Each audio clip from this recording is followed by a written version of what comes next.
বিশ্বাস প্রপার্টিজের পরিচালক মোহাম্মদ সাজ্জাদুর রহমান প্যারিসের পিতা শেখ হাবিবুর রহমান মুসলিম ইন্তেকাল করেছেন। ইন্না লিল্লাহি ওয়া ইন্না ইলাইহি রাজিউন।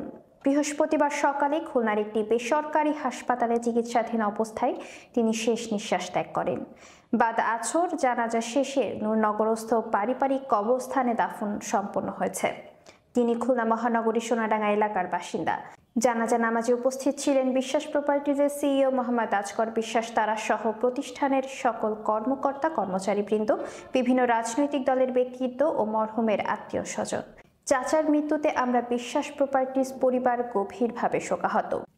মৃত্যুকালে শেখ হাবিবুর রহমান মুসলিম স্ত্রী, এক ছেলের সন্তান ও 2 মেয়ে সন্তান সহ অসংখ্য গুণগ্রাহী রেখে গেছেন।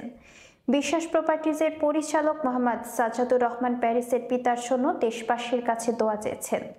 উল্লেখ্য, বাংলাদেশ প্রথম সংবিধানের হস্তলেখক ও বাংলাদেশ ফিল্ম আর্কাইভের প্রতিষ্ঠাতা কিউরেটর AKM আব্দুর রউফ এবং খুলনা সিটি কর্পোরেশনের প্রথম মেয়র শেখ সিরাজুল ইসলামের বড় ভাই শেখ আব্দুল গফফারের জ্যেষ্ঠ পুত্র মরহুম শেখ হাবিবুর রহমান মুসলিম।